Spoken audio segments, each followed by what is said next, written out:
Bom, pessoal, boa tarde. Estou aqui para tentar ministrar uma aula, primeira vez, então peço desculpas. A gente vai falar um pouquinho de distúrbios hidroeletrolíticos. Para quem não me conhece, meu nome é Hendrix, eu sou médico intensivista, coordenador em rotina da UTI do Hospital Noroeste, Unimed Noroeste Capixaba, e médico rotina da UTI 1 do Hospital Silva Vidos, Hospital Estadual Silva Vidos. E sou professor de vocês em medicina da Unesc.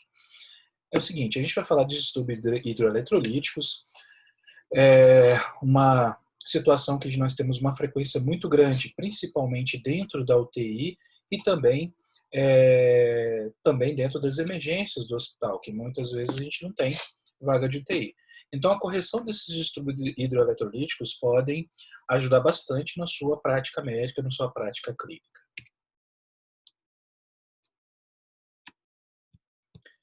Então, sobre quais distúrbios a gente vai falar? A gente vai falar dos principais distúrbios hidroeletrolíticos. A gente vai falar de hiponatremia, hipernatremia, hipopotassemia e hiperpotassemia, distúrbios do sódio e posteriormente do potássio.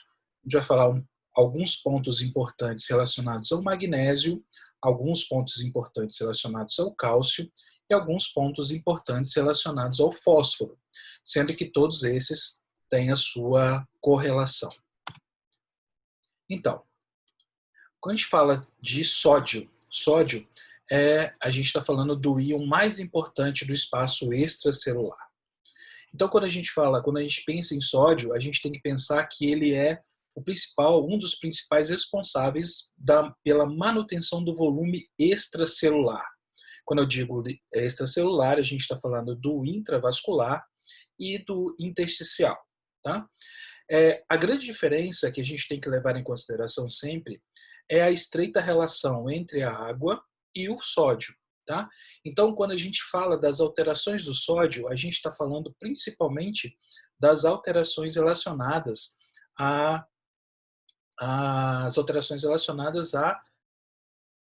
água. Então, o principal problema aqui no sódio é excesso de água ou diminuição da água. Tá? Os níveis normais de sódio variam entre 135 a 145 megs por litro, sendo que abaixo de 135 a gente chama de hiponatremia e acima de 135 a gente chama de hipernatremia. Então, hiponatremia. Como eu falei para vocês agora, hiponatremia é sempre sódio abaixo de 135, tá? Nós temos vários fatores de risco para o sódio cair abaixo de 135 em várias situações. Idade maior que 75 anos, por conta da fisiologia do idoso. Mulheres, uso de múltiplos medicamentos, a gente vai falar um pouquinho daqui a pouco sobre tudo isso. Múltiplas comorbidades associadas e insuficiência renal é um dos fatores principais. Qual o quadro clínico de uma hiponatremia? Então, quando você se depara, quando que você vai se deparar com um paciente com hiponatremia? O paciente, na maioria das vezes, vai estar assintomático, tá? Então, quando você pedir o exame, você vai achar um exame abaixo de 135. Mas abaixo de 125, a gente começa a ter alguns sintomas, tá? Esses sinais e sintomas, nos casos mais graves, podem ser inespecíficos, mas são primariamente neurológicos. Então, a gente tem alteração primariamente neurológica. E são relacionados principalmente também à rapidez da mudança da concentração plasmática de sódio. Então, a hiponatremia mais crônica, a gente vai ter uma a gente vai ter pouco sintoma. Tá? Então, agora, no paciente mais agudo, a sintomatologia vai ser muito grande. Então, vamos lá.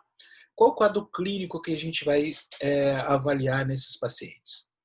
Os sintomas principais são letargia, apatia, desorientação, câimbras musculares, o paciente está bastante anorético, bastante nauseado ou então alteração do nível de consciência, pensando até em agitação.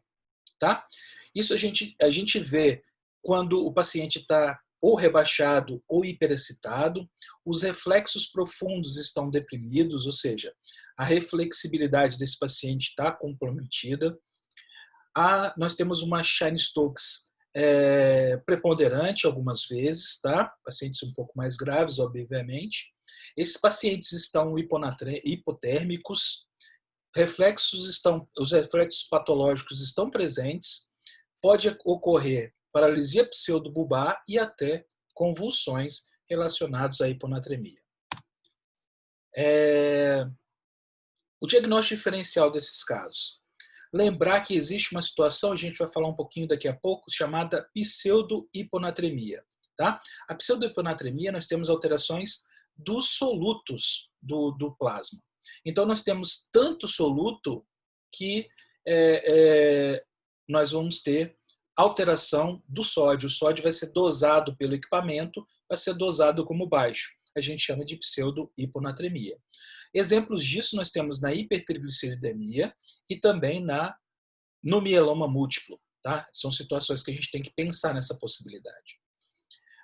Alguns medicamentos, como diuréticos tiazídicos, antipsicóticos, tanto os clássicos quanto os atípicos, os benzodiazepínicos, os antidepressivos tricíclicos, os tetracíclicos, inclusive os atípicos, os inibidores seletivos de recaptação de serotonina também são causadores de hiponatremia. Então, se o paciente usa algum desses medicamentos, isso a gente vê com bastante frequência na UTI, o paciente chega com hiponatremia e você vai coletar a história clínica desse paciente. A gente vê que realmente ele usa algum desses medicamentos, tá?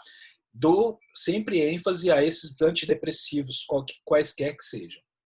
Esses estabilizadores de humor também, esses anticonvulsivantes, principalmente carbamazepina, ácido valproico, gabapentina e inclusive o lítio, também são causadores de hiponatremia em uso crônico dessas medicações. Usos de opioides, uso de clopropramida, uso de clofebrato também são causadores de hiponatremia. Falando ainda de diagnóstico diferencial, a gente não pode esquecer dos estados edematosos. Quando a gente fala estado edematoso, a gente está falando principalmente de insuficiência cardíaca e insuficiência renal. Mas também pode ter alterações na insuficiência hepática e na síndrome nefrótica, onde nós temos uma diminuição da liberação líquida. Então, nós temos retenção líquida no extravascular e, consequente, diluição do sódio e hiponatremia. Sempre se atentar a essa situação. Irrigação vesical com água destilada. Alguns pacientes no pós-operatório de urologia, por exemplo, de bexiga, a gente tem que pensar na possibilidade de essa água destilada que está sendo feita dentro da bexiga para diminuir ou para ajudar a não obstruir a sonda, pode causar hiponatremia e, nesses casos, pode causar uma hiponatremia severa, porque o volume de irrigação, algumas vezes, é um pouco elevado. Pacientes diarreicos, desidratados, tá? Um paciente com síndrome cerebral perdedora de sal, hipotiroidismo, epilepsias, tumores cerebrais e AVC, a gente vai discutir um pouquinho daqui a pouco, tá? Então, quando que a gente classifica a hiponatremia? Nós temos a hiponatremia hipertônica, a hiponatremia isotônica e a hiponatremia hipotônica. São as três classificações de hiponatremia. Tá? Falando um pouquinho da hiponatremia hipertônica. A hiponatremia hipertônica ela funciona da seguinte maneira. Nós temos uma ação osmótica de alguns agentes, tá? Por exemplo, diabético, quando a gente tem bastante açúcar, bastante glicose como meio, como um agente osmótico de bastante potência, você tem movimentação. Lembrando que existe uma membrana semipermeável que separa o líquido extracelular do intracelular. Então, a grande quantidade de líquido que nós temos está no intracelular. Mas existe movimentação dessa água do meio menos osmótico para o meio mais osmótico. Ou seja, vai movimentar líquido sempre do menos concentrado para o mais concentrado. Então, isso se transmite para o líquido extracelular, levando o que a gente chama de hiponatremia dilucional. Mas lembrando que nessa situação nós não temos hipoosmolaridade, tá? A gente vai falar um pouquinho mais sobre isso. Então, os exemplos principais da hiponatremia hipertônica são os estados hiperglicêmicos, como a diabetes mellitus descompensada, e uso de soluções hipertônicas, como manitol, sorbitol e até contraste radiológico, podem causar realmente alterações nesse sentido. Falando um pouquinho da hiponatremia isotônica, é aquela que a gente já discutiu no slide anterior, chamado de pseudo-hiponatremia. Tá? Nós temos um excesso de representação de fração não aquosa no plasma, ou seja, nós temos um excesso de solutos que levam a concentração do volume plasmático total. Então, nós temos a anatremia, ela pode até estar normal, mas o resultado do exame vem inferior ao normal. Tá? Então, o aparelho ele lê como hiponatremia, mas na verdade não é. Então, os exemplos que a gente tem, aquilo que foi citado anteriormente, mioloma múltiplo, pode causar muito isso. E as dislipidemias também. Então, o paciente com hiperlipidemia pode ter alterações no volume de sódio. Então, isso pode ter alterações no resultado do sódio. Isso tem que ser avaliado. Se o paciente tiver histórico de doença, uma dislipidemia familiar, e vier com sódio baixo, a gente tem que pensar na possibilidade de ser erro de leitura laboratorial. A não ser que existem alguns laboratórios mais modernos, onde nós temos principalmente nós temos principalmente uma leitura adequada dos íons, tá? Uma leitura iônica bem adequada. Então, a gente acaba tendo uma resposta melhor, um resultado mais fidedigno dentro do conceito, dentro do contexto que a gente precisa de hiponatremia. Então, a hiponatremia isotônica, também chamada de pseudo-hiponatremia. E nós temos, quando a gente pensa na hiponatremia, a gente pode também fazer um diagnóstico diferencial com a depressão de sódio, que é a hiponatremia real, que é a queda do sódio, e o excesso de água, que é a hiponatremia dilucional. É uma classificação, essa tabela ela coloca bem isso, onde nós temos, na hiponatremia real, nós temos ureia elevada, hematócrito elevado, a pressão arterial geralmente está baixa na hiponatremia real, obviamente você tem perda de soluto, o sódio está baixo, então nós vamos ter uma pressão também baixa, o pulso vai estar rápido, consequente à pressão arterial baixa, e hipoperfusão tecidual, hipoperfusão periférica. Então nós vamos ter uma pele fria e pastosa. As mucosas vão estar secas, nós vamos ter um turgor cutâneo diminuído, então nós vamos ter depressão de sódio nessas situações, não temos edema e a urina está concentrada, uma oligúria moderada intensa e concentrada. Agora, quando a gente tem uma hiponatremia dilucional, a gente pensa que nós temos um excesso de água nesses casos. Então, nós vamos ter ureia normal, o hematócrito vai estar normal ou baixo, porque está diluído, nós temos uma certa diluição. A pressão vai estar normal, o pulso normal, a pele vai estar normal, ou até às vezes um pouco mais úmida. As mucosas vão estar boas, úmidas, sem problema. O turgor cutâneo vai estar normal. E edema pode apresentar, vai depender de cada paciente. Agora, a urina vai estar normal e às vezes até poliúrica e clarinha, denotando aí a situação de excesso de água. Tá? Então temos que pensar nisso. E por último, pessoal, a gente vai falar um pouquinho, que eu acho que o mais importante, é a hiponatremia hipotônica. São as causas mais comuns de hiponatremia que nós temos dentro do nosso contexto aqui. A classificação das hiponatremias hipotônicas nós temos as hipovolêmicas, as hipervolêmicas e as normovolêmicas. E vamos diferenciar de acordo com a sua situação. Vamos lá. As hipovolêmicas, as hiponatremias hipotônicas hipovolêmicas, ocorrem quando a gente tem perda de sódio e água. tá? Então, nós temos, por exemplo, uma diarreia, vômitos, sudorese excessiva, queimaduras, onde a gente perde a camada de pele e tem perda de água por perder essa camada de pele, e sangramento, tá? Ou então, nesses casos, a gente pode, nessas situações, a gente começa a repor fluidos, começa a repor com soro, e esse soro, na maioria das vezes, pode ser hipotônicos. Então, o paciente começa a tomar muita água, tem muita sede, ou então umas soluções endovenosas hipotônicas, por exemplo, o soro Ringer e o soro glicosado, propriamente dito, que são situações que a gente tem que pensar. Tá? Ou então, essas hiponatremias hipotônicas, as hipovolêmicas, elas podem causar por redistribuição de líquido extracelular. Por exemplo, sepse e pancreatite. Tá? Nós temos secreção estimulada de hormônio antidiurético, retenção de água livre, consequentemente, e hiponatremia associada. Então, nós temos retenção de líquido nessas situações pelo hormônio antidiurético estimulado e diluição do sódio plasmático. Tá? Muito comum em pós-operatórios, tá? Então, a gente tem que considerar isso como uma situação iatrogênica. Então, no pós-operatório imediato, a gente faz volumes muito grandes de soro hipotônico.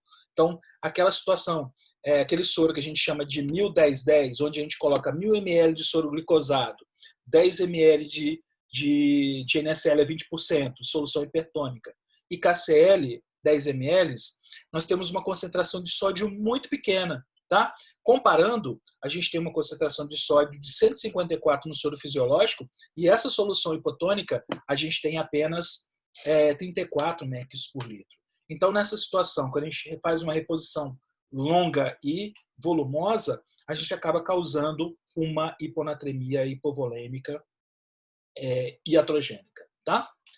Lembrando, paciente, só um lembrete para a gente não esquecer, paciente idoso, principalmente idoso, num pós-operatório e começa a fazer delírio, a gente tem que pensar sempre em hiponatremia, tá, pessoal? Porque está relacionado, como eu falei para vocês, a sintomatologia está relacionada com hiponatremia, com doenças neurológicas, como sintomas neurológicos. Então, alteração do nível de consciência e delírio no pós-operatório tem que se pensar sempre em hiponatremia. Continuando. Falando das hipervolêmicas, sempre a gente está relacionando hipervolemia com excesso de água. Então, os estados edematórios, como a insuficiência cardíaca, doenças hepáticas, como a cirrose, doenças renais, as nefropatias, nós temos uma diminuição do volume circulante efetivo, apesar do paciente estar edemaciado. Mas isso está tudo intersticial, tá? Então, esse edema intersticial estimula a secreção do hormônio antidiurético. Se eu tenho estimulação desse hormônio, retenção de líquido pelo rim, hiponatremia dilucional. Tá? Isso pode acontecer também nas insuficiências renais agudas e crônicas, tá? Onde a gente tem retenção hídrica por incapacidade de liberação pelo rim, causando uma hiponatremia. As hiponatremias hipotônicas normovolêmicas, tá? Onde elas sempre vão ocorrer com o excesso de água livre em relação ao sódio corporal total. Tá? Normalmente ele está normal, então ele está dentro do padrão, só que a gente está com excesso de água. Tá? As causas mais comuns, uso de drogas. Tá? Quais drogas? Diuréticos. Então, é a causa mais frequente, é a causa muito frequente de hiponatremia normovolêmica. Tá? Então, toda vez que a gente tiver uma hiponatremia, tem que avaliar o uso de drogas, tá, pessoal? Tá? Principalmente naqueles casos de hiponatremia inexplicada. Tá? Então, os diuréticos tiazídicos, eles induzem grandes perdas de sódio. Tá? Os diuréticos de alça, eles são mais potentes, mas eles causam menor hiponatremia. Aliás, causam hiponatremia com menos frequência. Tá? Porque ele tem a ação de diminuir a eficiência do hormônio antidiurético. Tá? Então, ele diminui a tonicidade da medula renal. Então, o diurético sempre tem que ser pensado. Diurético tiazídico causa mais perda de sódio.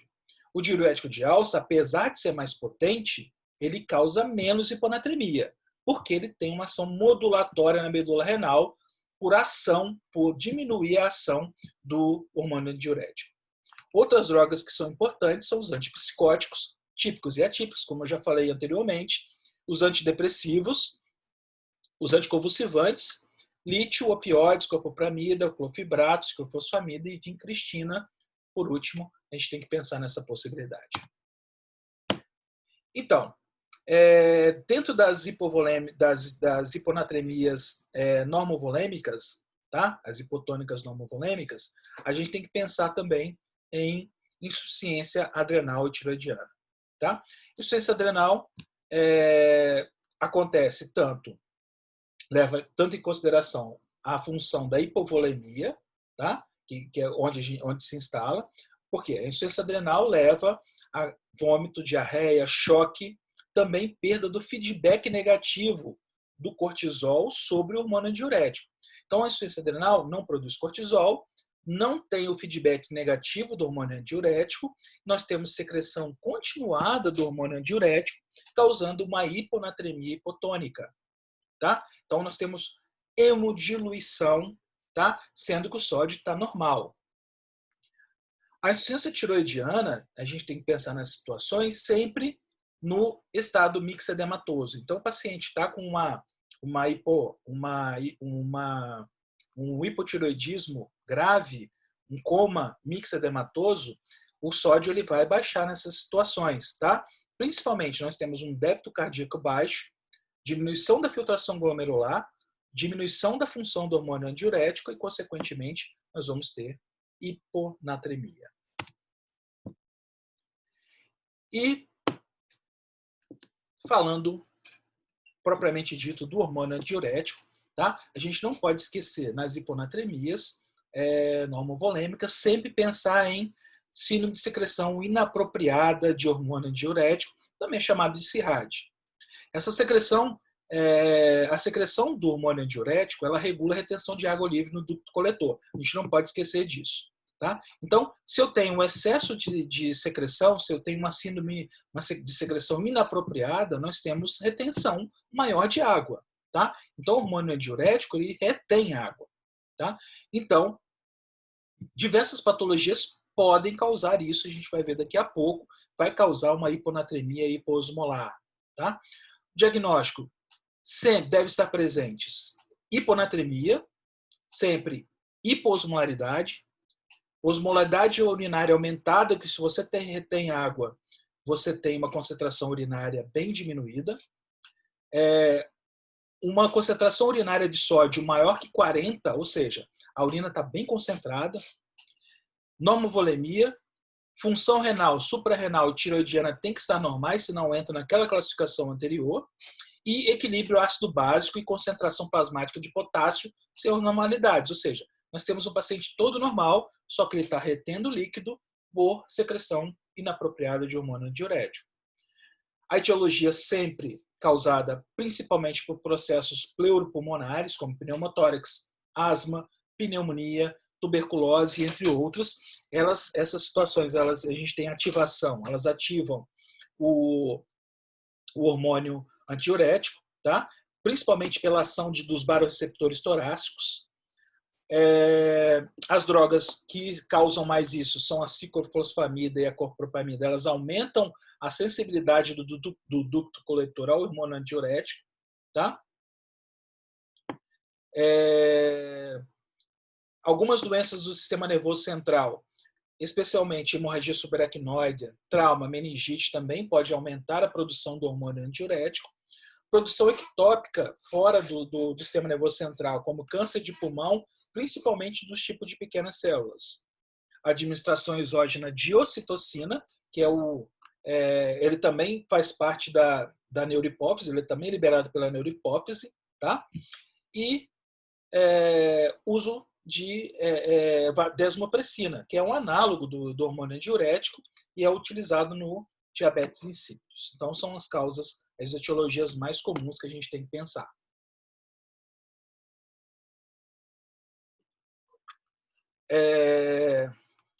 Outra causa seria a síndrome central perdedora de sal. Tá? Os aspectos clínicos e laboratoriais se assemelham aos da síndrome de secreção inapropriada. Tá? Só que nesse caso a gente tem maior propensão a apresentar hipovolemia. Tá? Então ela é causada principalmente por patologias do sistema nervoso central e nós temos um aumento na liberação do peptídeo natriurético cerebral. E por último, falando das hiponatremias hipotônicas normovolêmicas, a polidipsia psicogênica. O paciente tem uma doença psiquiátrica, tem perturbação no centro da sede, tem ingestão de volume exagerado de fluidos hipotônicos, tá? Que supera a capacidade de secreção de água livre pelo rim, que é de até 10 litros por dia, e nós temos uma hiponatremia dilucional, e é normovolêmica. Quando a gente fala em hiponatremia, quais os exames que nós temos que solicitar? Sódio sérico e sódio urinário, para a gente diagnosticar isso. Lembrando que o sódio tem que ser solicitado também com potássio, para a gente avaliar se tem alteração associada. Função renal sempre. Glicemia, para a gente ver os estados de concentração glicêmica de excesso de soluto. Medida da osmolaridade plasmática. Colesterol total e frações, lembrando dos triglicéridos nessa situação. Eletroforese de proteínas. Raio-x de tórax e TC de crânio para a gente ver se não tem nenhum tumor ali, tá? Lembrando, com esses exames eu consigo até, inclusive, calcular a osmolaridade do plasma, tá? Por essa fórmula, 2 vezes sódio mais potássio, mais ureia dividido por 5,6 e glicemia dividido por 18, a gente tem uma osmolaridade. Mas a gente pode pedir também no laboratório, tá, pessoal? Não se assustem com a fórmula, mas é uma fórmula interessante de se passar, de se utilizar. Então, vamos fazer um apanhado geral do que foi falado aqui agora nesse fluxograma, que é bem interessante. Então, se eu pego um paciente com hiponatremia abaixo, ou seja, o sódio abaixo de 135, tá? Nós temos 2 possibilidades, né? Duas vertentes. Ela pode ser hiponatremia hipertônica, por exemplo, ele está hiperglicêmico, ele está usando manitol, ou pseudo-hiponatremia, ele está hiperlipêmico, ele está hiperproteinêmico. Ou seja, a gente tem que dosar glicose, se for diabético principalmente, perfil lipídico de pacientes, eletroforese de proteínas, verificar a diferença de osmolaridade efetiva e a medida, e se essa osmolaridade for maior que 50 a 60, substâncias osmoticamente ativas, ou seja, pseudo-hiponatremia. Agora, se eu tenho uma hiponatremia que a gente pode classificar como hipotônica, a gente pode ter hipervolêmica, normovolêmica ou hipovolêmica. Sendo que a hipervolêmica está sempre relacionada aos estados edematosos. Lembre disso. Hipervolemia, edema. Então, insuficiência cardíaca, hepatopatia, síndrome nefrótica, insuficiência renal está dentro desse quadro. Nos quadros normovolêmicos, a gente tem que sempre pensar em uso de medicação.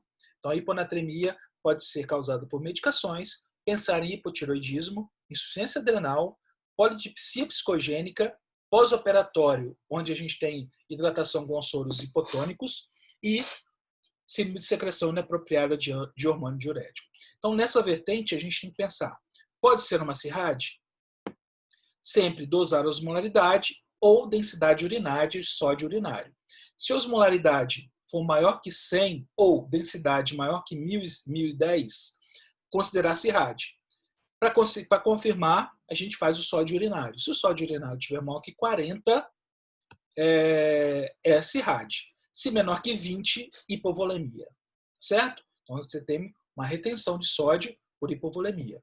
E na CIRRAD, se você confirmar a CIRRAD, pesquisar sempre doença do sistema nervoso central, doença pulmonar, neoplasia e reavaliar o uso das drogas. Tá certo? Agora, se a osmolaridade for menor que 100 ou a densidade menor que 1010, pensar em polidipsia primária. Tá? Doenças psicogênicas. Agora, se pulmonatremia hipotônica hipovolêmica, se o quadro clínico não elucidar a causa da perda de sódio, a gente dosa o sódio urinário. Tá? Se o sódio urinário estiver abaixo de 20, nós temos perdas extrarrenais, ou seja, está perdendo por outro lugar que não seja o rim. Então, vômito, diarreia, sudorese excessiva, sangramento e perda para o terceiro espaço. Agora, se você tem um sódio urinário maior que 20, foi perda renal. Então, se eu tenho perda renal, a gente tem que pensar em diurético, diurese osmótica, alguns solutos, né? Insuficiência adrenal, acidose tubular renal, que pode causar alteração da diferença de sódio e potássio no rim, e nefropatias perdedoras de sal, como a gente pode identificar algumas patologias que fazem isso. Com a conduta terapêutica, tá? Assim, vamos falar de uma maneira bem tentar falar de uma maneira bem didática tudo isso. A conduta é sempre suporte clínico, tratar sempre a doença de base. Então, se o paciente está hiperglicêmico, tratar a hiperglicemia, tá? Se ele está hiperlipêmico, a gente tem que tratar a hiperlipidemia e daí por diante, tá? Mas sempre, pessoal, quando a gente tiver que corrigir esse sódio, o paciente está hiponatrêmico, a gente vai ter que corrigir, a gente tem que aumentar esse sódio com muita cautela, tá? E a gente tem uma fórmula para correção, a gente vai falar daqui a pouco. E em alguns casos, a gente tem até que fazer restrição hídrica, tá? E fazer diurético de alça. A gente pensa nisso nos casos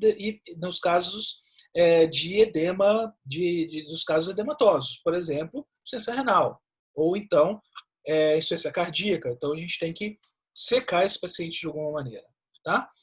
E se a gente pensar em paciente desidratado, além dessas medidas que a gente está falando, que a gente vai falar daqui a pouco, a gente tem que pensar também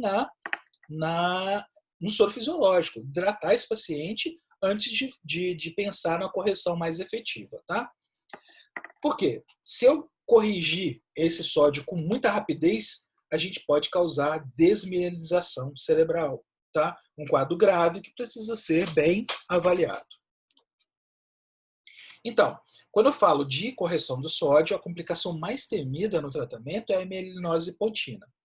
Mielinose pontina, ela acontece por quê? Quando o paciente tem uma hiponatremia, as células do sistema nervoso central elas se adaptam à osmolaridade.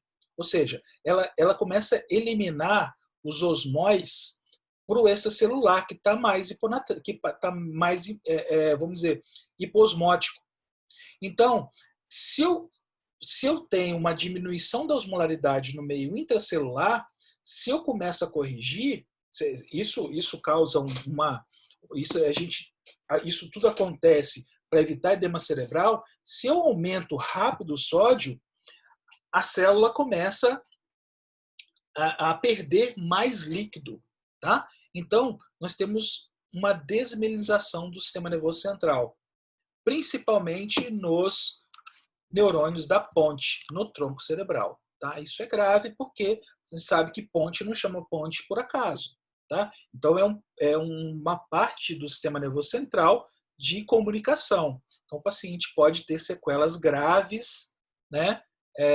Pode ter sequelas graves relacionadas à reposição rápida de sódio. Tá? Quando acontece isso, o paciente ele está normal, e de repente ele começa com tetraparesia espástica, ele começa com uma paralisia pseudobulbar, que é refletida por mutismo, disartria e disfagia, começa a ter uma labilidade emocional, às vezes agitado, às vezes sonolento, pode evoluir com paranoia, coma, ataxia, parkinsonismo e, inclusive, incontinência urinária. Tá? Normalmente isso acontece de 2 a 6 dias após a correção desse sódio. Então o diagnóstico normalmente é clínico, mas a gente pode confirmar a mielinose pontina com ressonância nuclear magnética. Então como que eu tento evitar isso? A reposição de maneira adequada, tá? Para fazer a reposição de maneira adequada, a gente tem que avaliar como que a gente vai fazer essa conduta terapêutica. Então, a diferença de sódio, ela não pode, pessoal, a gente não pode corrigir esse sódio, esse delta máximo, ele não pode ser corrigido acima de 12 mEq por 24 horas, ou 0,5 por 24 horas, 0,5 por hora. Tá? Então, isso não pode acontecer. Para fazer isso, a mudança de sódio, a correção de sódio, a gente vai pegar o sódio infundido, tá? Que a gente vai pegar na solução que a gente vai fazer, o sódio sérico, a gente diminui do sódio que foi medido, a água corporal mais 1. Como que a gente calcula a água corporal? É nessa formulazinha que está aqui embaixo. Tá? No homem menor que 65 anos, o peso em quilos vezes 0,6. Na mulher abaixo de 65 anos, o peso em quilo vezes 0,5. Como que a gente faz isso? A gente pega, para fazer a avaliação, a gente pega a solução. Nessa tabela a gente tem bem classificado. Tá? Nós temos várias soluções aqui que vocês estão vendo aí na tabela. O que a gente usa com maior frequência é a salina 3%, é o soro fisiológico a 3%, onde nós temos 513 mEq de sódio. Tá? Se eu tenho 513 mEq de sódio, eu tenho uma solução hipertônica nesse caso. Tá? A solução salina de 0,9 tem apenas 154, como a gente já falou até anteriormente. Tá? O Ringer já baixa para 130. A solução salina de 0,45, a gente chama de soro ao meio, 0,45%, tem 77 mEq. Tá? E, por último, a glicose tem 0 de sódio. Tá? Então, a gente pensa nisso nas correções de hipernatremia quando a gente vai falar daqui a pouco. Então, qual que é o modelo? Vamos usar esse exemplo bem prático. Paciente de sexo masculino, 66 anos, sem comorbidades prévias relatadas em pós-operatório de tumor de cólon esquerdo. Ele começou com importante rebaixamento do nível de consciência e, quando foi medido o sódio, ele veio de 112. O paciente pesa 69 quilos. Primeira coisa que a gente tem que fazer é calcular a água corporal para jogar na fórmula. Então, 69 vezes 0,5 é 34,5. A quantidade de sódio na solução que eu vou utilizar, a solução hipertônica, é 513. Então, a fórmula é sódio infundido, 513, menos o sódio do paciente, 112. Tá? Isso tudo vai se alterar na solução de 1 litro de solução, dividido por 34,5 mais 1, é 35,5. O resultado vai ser 11,29 mEq de sódio. É o que o paciente precisa de reposição. Tá? Então, eu vou jogar na regra de 3. Se 1 litro de NaCl 3% vai me fornecer 11,29 mEq de sódio, certo? 12 mEq, que é o máximo que eu posso corrigir em um dia, em 24 horas, que eu falei para vocês agora, vai dar 1.062 ml. Tá? Então, a gente vai precisar de 1.062 ml de uma solução de NaCl a 3%. Como que eu faço isso? Eu pego uma ampola de NaCl para cada 100 ml de NaCl 0,9%, para cada 90 ml.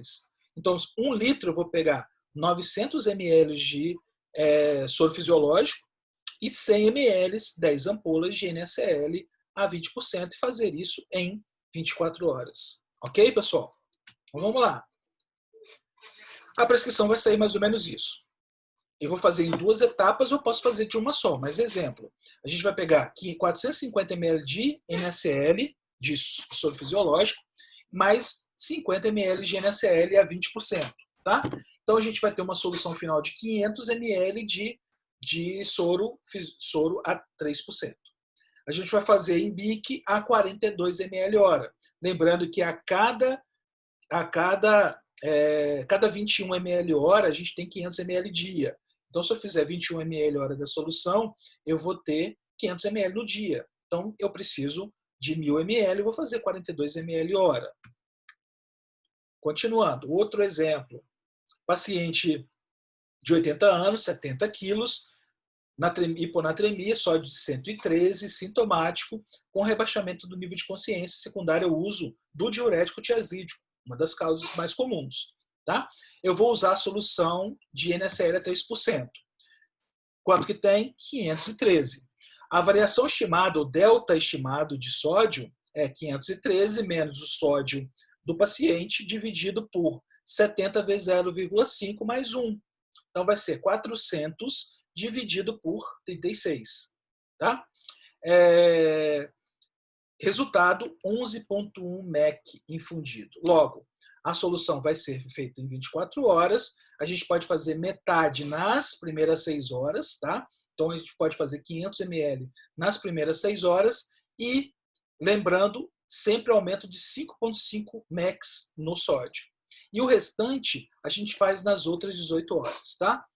Lembrando, não evitar, a gente tem que evitar aumento brusco na anatremia, tá? Então, para isso, para evitar qualquer situação, a gente faz o exame frequente, coleta frequente do sódio a cada 6 horas. Então, vamos lá, conduta, fluxograma, que é bem interessante sempre. Se eu tenho uma hiponatremia, um paciente está hipervolêmico em estado edematoso, restrição hídrica, se necessário, diurético. Se eu tenho uma hiponatremia com o paciente euvolêmico, se tem manifestação grave do sistema nervoso central, a gente vai fazer soluções para aumentar o sódio sérico 6 mEq nas primeiras horas, mais 6 mEq nas 18 horas remanescentes, de acordo com o peso do paciente. Lembrando que o máximo de 12 mEq para evitar melinólise pontina. Realizar controle sempre de 6 em 6 horas. Agora, se o paciente não tem manifestação grave, a gente faz só uma restrição hídrica, faz furosemida. Se refratário, se a gente, mesmo com isso, ele não baixar, não subir o sódio, a gente tenta pensar na possibilidade de bloquear o hormônio diurético. A gente pode fazer lítio, tá? Ou demeclociclina e tratar sempre a causa base. Agora, se eu tiver uma hiponatremia com o paciente desidratado, hipovolêmico, sangramento, sei lá, alguma coisa que a gente já discutiu aqui, a gente tem que repor a volemia desse paciente, tá? Repõe o soro fisiológico. Se por acaso persistir a hiponatremia, a gente tem que considerar as soluções hipertônicas para correção. Beleza, pessoal? Vamos lá. Falar um pouquinho agora de hipernatremia, tá? A hipernatremia é muito menos frequente do que a hiponatremia. É mais comum em pacientes jovens ou em pacientes muito velhos. Então, um paciente muito jovem, muito mais criança, e pacientes muito velhos, tá? E também pacientes muito, assim, que não têm muita condição de ingerir líquidos, tá? Em resposta ao aumento da osmolaridade, ou seja, paciente acamado, que não consegue beber, ninguém dá água para ele, ele vai fazer hipernatremia, tá? E reposição inadequada de sódio ou de bicarbonato de sódio. Então, você tem, às vezes, você está fazendo uma reposição de bicarbonato, você tem uma hipernatremia por conta desse sódio do bicarbonato. Então, o conceito principal é sódio plasmático acima de 145. As principais causas de hipernatremia são medicamentos como furosemida, lítio e anfotericina B. Interessante, né? O lítio ele também causa hipernatremia por conta da ação dele. Mas lembrar que pode causar tanto hipo quanto hipernatremia. Tá? Agora, a furosemida, ela causa por conta de eliminação de líquido, né? Então a gente causa uma hemoconcentração. E a anfotericina B porque tem, dentro dos seus solutos ali, tem bastante potássio. Tá? Dentro da hipernatremia, a gente tem que também pensar em outras alterações eletrolíticas, como alterações de cálcio e potássio, pela relação do sódio com esses dois solutos. Pode ser causado também por diurese osmótica, por hiperglicemia, tá? Lembrando disso. Uma doença renal intrínseca ou uma fase poliúrica da necrose tubular aguda pode causar também. Vômitos, diarreia, fístula, sonda nasogástrica em aspiração. Eu estou com um paciente lá que estou com grande dificuldade de um pós-operatório, estou com grande dificuldade de correção de sódio desse paciente, mas ele está drenando 1.000, 2.000 litros pela sonda nasogástrica. Então, esse paciente, se a gente não corrigir essa drenagem, se a gente conseguir parar essa drenagem, a gente vai ter uma hipernatremia persistente, tá? E as perdas insensíveis nos grandes queimados. Eu já falei para vocês, áreas grandes de queimado, a gente perde a camada protetora da pele, né? Então você tem extravasamento de líquido por conta dessa perda dessa camada protetora. É só para a gente lembrar que a concentração de sódio ou natremia, tá? É a relação entre o sódio e a água, tá? É medida na prática clínica, mas também não representa a quantidade corporal do sal, mas sim a quantidade de água no líquido intravascular. Então, hipernatremia é déficit de água. Hiponatremia é excesso de água. Lembrar sempre disso, tá? Então, quando a gente vê hipo ou hipernatremia, a gente tem que pensar em algumas dessas situações, em excesso de água na hiponatremia ou falta de água, déficit de água na hipernatremia.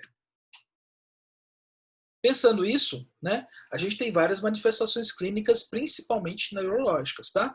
A gente vai ter letargia, a gente vai ter irritabilidade, confusão mental, convulsões, até coma, anorexia, náuseas, vômitos, fraqueza muscular importante e pode até levar à hemorragia intracraniana, tá?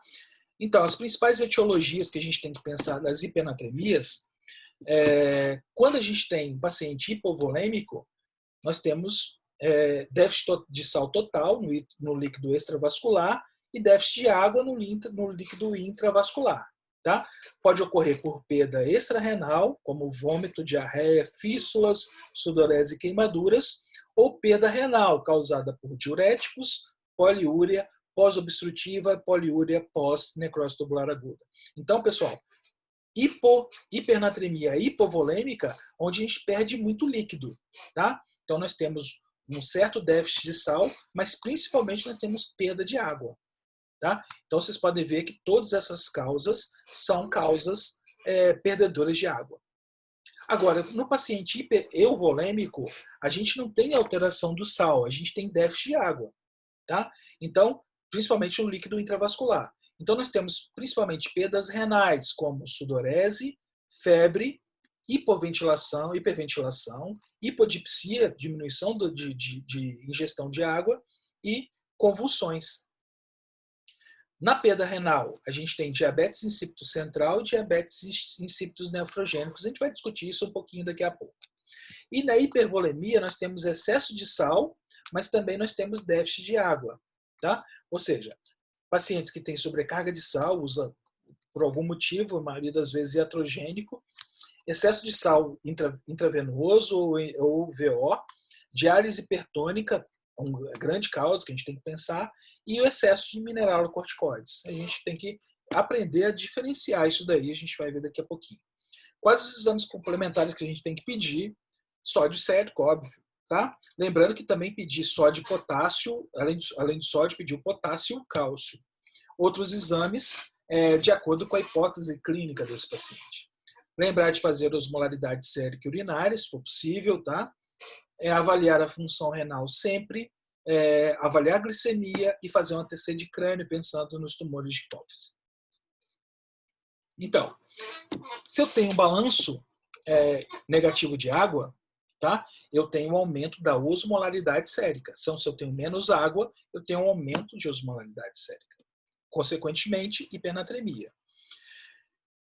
A hipernatremia leva a alterações nos ósmos receptores do sistema nervoso central. Então, se eu tenho hipernatremia, eu tenho alteração de receptor, eu tenho aumento de sede, você aumenta a ingesta de água, e liberação do hormônio antidiurético, que aumenta a reabsorção renal de água. Então, você aumenta a ingesta e aumenta a reabsorção.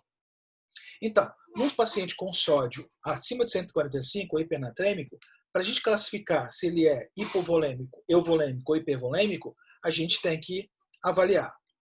Então, se eu tenho um paciente hipovolêmico, eu vou dosar o sódio urinário.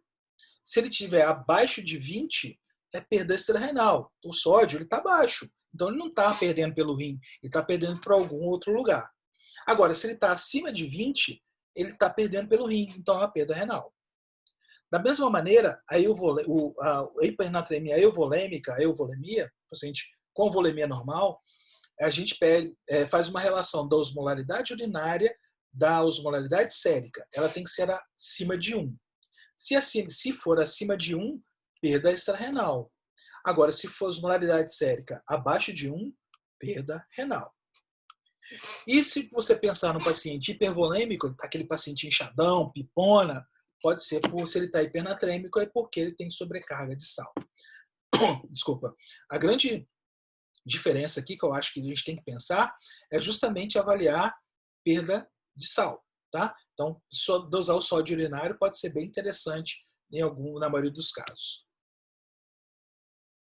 Então, quando a gente fala como a gente está perdendo, quando a gente fala em hipernatremia, a gente pode ter uma grande possibilidade de a gente estar perdendo mais líquido, né? Então, a gente tem que descartar, avaliar essa poliúria. Então, se o paciente está perdendo mais do que 3 litros de urina em 24 horas, a gente tem que pensar, esse paciente está urinando muito por quê? Está com glicose aumentada? Está com ureia aumentada? Isso vai acarretar translocação de água para dentro do túbulo renal, então diurese aumentada. Agora, se por acaso não for, a gente tem que fazer o diagnóstico diferencial entre diabetes insípido central, diabetes insípido nefrogênico e polidipsia primária. Como que a gente faz isso? Por esse esquema aqui. Se o paciente tem poliúria, a gente vai avaliar o sódio. Se o sódio está acima de 145 e a osmolaridade urinária está abaixo de 200, pensar sempre em diabetes insípidos. Tá? Se a osmolaridade urinária tiver acima de 300, tá? Acima de 300, a gente pensa em diabetes insípido central completo. Tá? Agora, se a gente pensar em diabetes insípidos, a gente pode fazer o teste com desmopressina. Se não responder com desmopressina, a gente tem que pensar em diabetes insípidos nefrogênico. Tá? Então, a gente faz um teste com desmopressina nessas situações. Agora, se o sódio tem poliúria e o sódio está baixo, temos que ver a osmolaridade urinária. Tá? Se tiver osmolaridade urinária abaixo de 200, diabetes insípidos, sempre. Tá? Agora, osmolaridade urinária entre 200 e 650, dosamos o hormônio diurético. Se ele tiver alto e a osmolaridade urinária baixa, diabetes nefrogênico, insípidos nefrogênico. Se o hormônio diurético está baixo, diabetes insípido central incompleto. Agora, se o hormônio diurético está alto, osmolaridade urinária normal, a gente tem que pensar sempre em polidipsia primária, ou então quando a gente tiver osmolaridades urinárias acima de 650, sem pensar em polidipsia primária. Tá? Então, essa é uma boa classificação, uma boa diferenciação, uma boa maneira de você diferenciar a hipernatremia em vigência de poliúria, tá, pessoal? Não hipernatremia, nesse caso, em vigência de poliúria. Como que a gente trata? Tem que repor, tem que corrigir, tá? Sempre repor o déficit de água, tá? Ou então evitar a perda de água, seja ela renal, seja ela extrarrenal. Então, a gente vai avaliar a etiologia da situação, né? Então, a gente calcula inicialmente o déficit de água, tá? Por meio da seguinte fórmula que a gente já viu. Déficit de água vai ser sódio do paciente dividido por 140 menos 1 vezes área corporal total. A área corporal total do paciente é 60% do peso corpóreo nos homens e 50% do peso nas mulheres. Tá? Então, considerar perdas insensíveis sempre na reposição, tá? Em torno de 15 ml por quilo. Eu sempre faço isso, sempre utilizo esse cálculo para perdas insensíveis, ela é bem considerável, principalmente se o paciente tiver febre e estiver em ventilação mecânica, a gente tem que considerar a hipernatremia, a correção da hipernatremia, essas perdas insensíveis. Então, independente da etiologia, a gente tem que corrigir, mas essa correção ela tem que ser lenta. Tá? Isso, com a correção, quando a gente faz uma correção mais lenta, a gente evita edema cerebral, convulsões e até óbito. Mata, tá, pessoal? Então, a gente tem que corrigir direitinho. Sempre. Aquela mesma correção da hiponatremia, só que para baixo. Né? A gente corrige para cima, nesse caso para baixo. Então, é 0,5 mEq por hora. Total, a gente só pode corrigir, abaixar 12 mEq por dia. Então, a fórmula para calcular isso daí é com base na concentração da solução escolhida. Você lembra que eu botei para vocês na outra slide? Agora eu vou colocar de novo, mas só as soluções hipotônicas. Nós temos a solução NaCl a 0,45, é o soro ao meio, que o pessoal chama, e o soro glicosado a 5%, onde nós temos 0 de sódio. Então, a fórmula para calcular isso é alteração de sódio é sódio infundido menos o sódio do paciente, dividido pela área corporal total, mais 1. Tá certo? Perdão, água corporal total. Falei área, mas é água. Tá? Então, por exemplo, nós temos paciente masculino, está sintomático, tá apresentando um quadro neurológico, tem 60 quilos, tá euvolêmico, está apresentando um sódio de 160.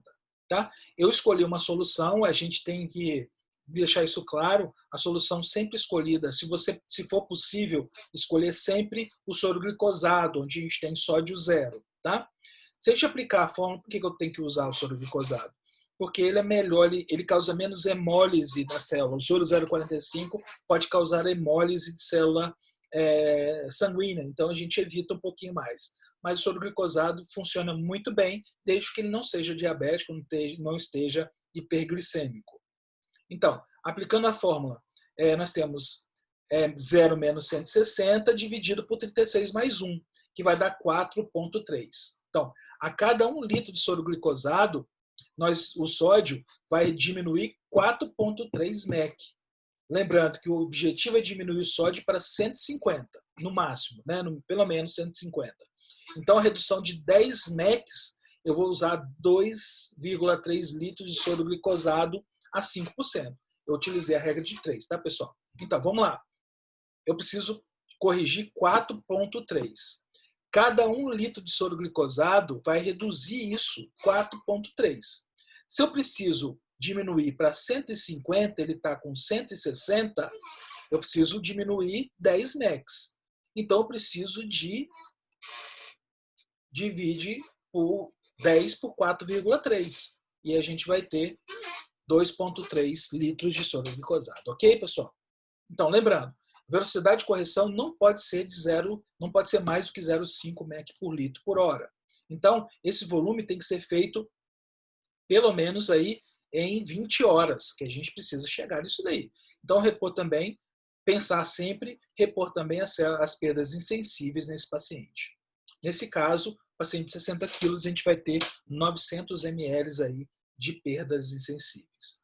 Se você quiser calcular isso daí, se você quiser repor, acho que vale a pena sempre. Tá? Se eu pensar em diabetes insípidos central total, eu vou utilizar o DDAVP para correção. Você lembra que a gente pode fazer isso no teste de diabetes insípidos, tá? Central, eu posso fazer o teste. Se ele responder e começar a reter um pouquinho da diurese, diminuir o volume urinário, eu tenho um diabetes insípidos central. Se por acaso ele não responder, esse diabetes insípidos é nefrogênico, tá? E se for o caso de diabetes insípidos nefrogênico, eu posso utilizar os diuréticos tiazídicos, que vão funcionar muito bem nessa situação. Falar um pouquinho, pessoal, de potássio, né? O sódio acabou, graças a Deus, né? Vamos lá falar um pouquinho de potássio. Se o sódio é o principal íon intravascular ou extracelular, o potássio é o principal cátion, o íon intracelular. Tá?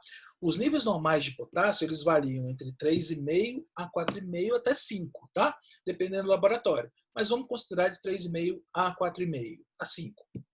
Então, ele é necessário para formação de glicogênio, a gente não forma glicogênio sem o potássio, síntese proteica e correção de desequilíbrios ácido-básicos, tá?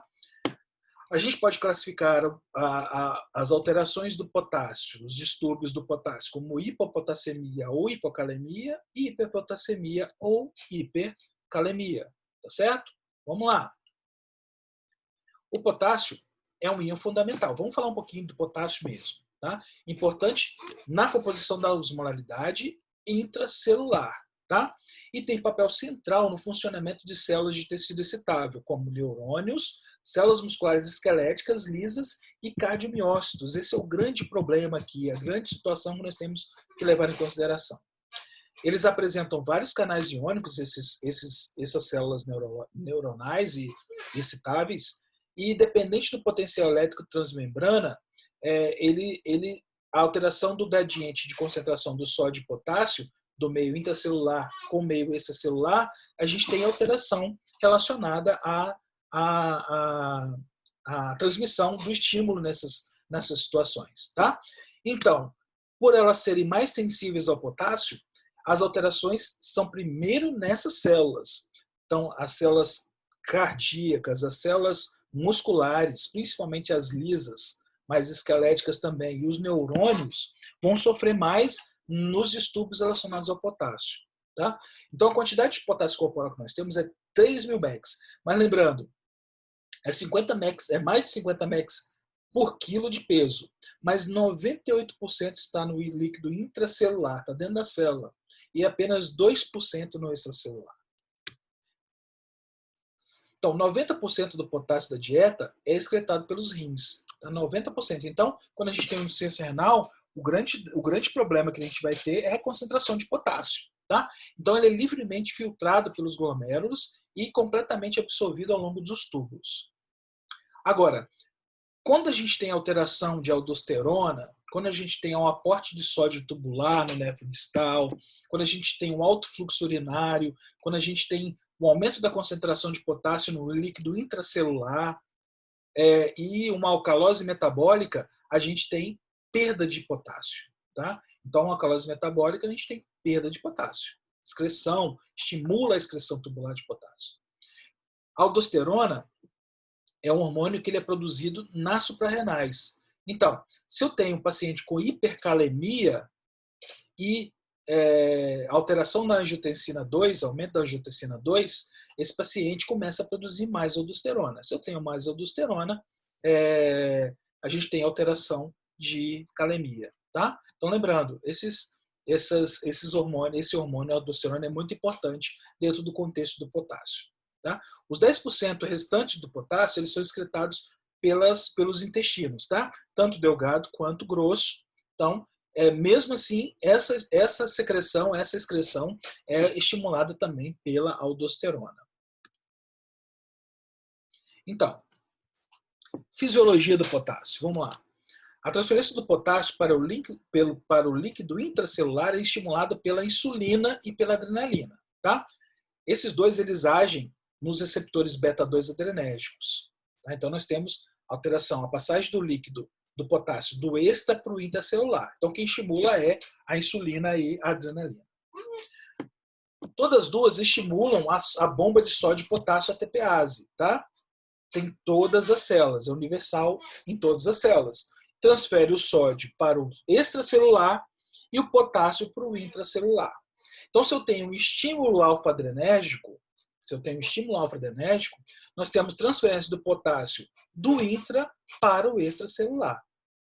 Tá certo? Então, numa alcalose metabólica, nós temos saída de hidrogênio para o líquido extracelular. Lembrando, a alcalose metabólica, nós temos que fazer a homeostase. Então, o hidrogênio que estava no intracelular passa para o extracelular, na tentativa para a gente corrigir esse pH. Tá? Consequentemente, H+, K+.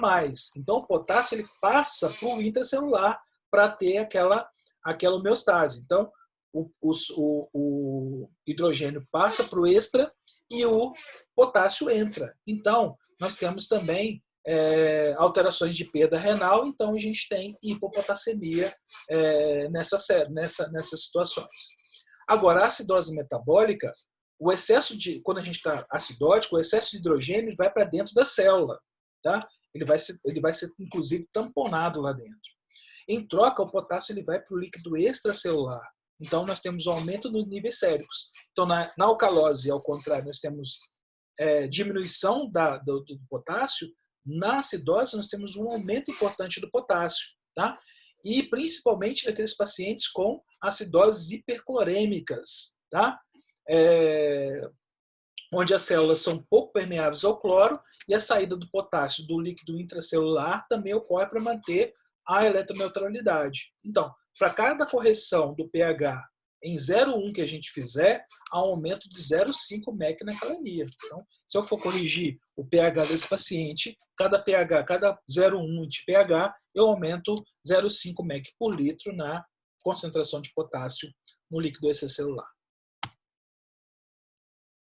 Falando de hipopotassemia, o conceito principal é a concentração sérica de potássio menor do que 3,5 mEq por litro. E essa ocorrência é 20% dos pacientes hospitalizados, por vários motivos. Tá? As principais causas, a gente tem que dividir em translocação de potássio para o líquido intracelular ou perda de potássio, principalmente perda renal. tá? Então vamos lá. A translocação de potássio para o líquido intracelular ocorre com dose de insulina, tá? Alcalose metabólica, eu acabei de explicar para vocês como funciona, medicamentos, principalmente beta-adrenérgicos, como teofilina, intoxicação por cloroquina, olha a cloroquina aí, tá? Lembrar de quando for tratar COVID com cloroquina, sempre dosar potássio. Paralisia periódica familiar hipopotassêmica, mais raro, obviamente. Reposição de fatores decorrentes da anemia megaloblástica, ingestão acidental de bário e exercício físico vigoroso, tá? Exercício físico vigoroso pode levar a uma acidose e translocação de potássio para o líquido intracelular. Perdão, para o líquido extracelular. A perda renal, acidose metabólica, ou seja, se eu tenho uma acidose metabólica, eu tenho acidose tubular renal, distal. Se eu tenho uma acidose tubular tanto distal quanto proximal, eu tenho também perda de potássio nessa situação. Acetoacidose diabética por carreamento, inibidores da anidrase carbônica, principalmente acetazolamida, e um paciente utilizando ureterosigmoidostomia, ou seja, paciente que algum tumor que fizeram a conexão do ureter com o sigmoide para o paciente que não tem bexiga. Paciente com alcalose metabólica, nós temos vômitos e drenagem nasogástrica como uma grande causa de hipotassemia, uma perda importante. Diuréticos, uso de diuréticos, perda renal, pós-hipercapnia, excesso de mineralocorticoides, hiperaldosteronismo primário e secundário e, mais raramente, síndrome de Cushing, síndrome de Gittelman, síndrome de Bartter e síndrome de Liddle. Agora, se eu não tenho nenhum distúrbio ácido básico específico, se eu não está acidótico, né, nem alcalótico, a gente tem que pensar em algumas situações. Uma recuperação de necrose tubular aguda, o paciente fez, foi fazer um exame por contraste, acabou fazendo uma necrose tubular aguda e está em recuperação. A gente pode ter hipopotassemia. Diurese pós-desobstrução por um cálculo, então aumento de diurese, perda maior de potássio. Diurese osmótica, em alguns casos, manitol, uso de manitol. Deficiência de magnésio. O magnésio tem uma grande relação com o potássio, a gente tem que deixar isso claro, porque ele tem uma interação, a gente vai falar do magnésio daqui a pouco, mas ele tem uma interação muito grande com o potássio. Toda vez que eu pensar em hipopotassemia ou hiperpotassemia, pensar em hipomagnesemia ou hipermagnesemia. Medicamentos como aminoglicosídeo, cisplatina, penicilina, anfotericina são causadores de hipopotassemia. Tá? Pensar em algumas leucemias também, é importante lembrar disso. Perdas extrarrenais como diarreia, laxante, fístula, adenoma viloso, Zolling-Ellison e sudorese profusa também pode ser causas de perdas causando hipopotassemia. O quadro clínico da hipopotassemia, normalmente, se for leve, a gente não tem muito sintoma. Agora, se for grave, abaixo de 2, 2,5, esses sintomas começam a aparecer, mas são bem inespecíficos, tá? Com fraqueza, fadiga, constipação, lembrando das células que são mais inerentes, células musculares, células miócitos intestinais, né, células musculares lisas e principalmente musculatura cardíaca. Só que a musculatura cardíaca está relacionada mais a perdas maiores.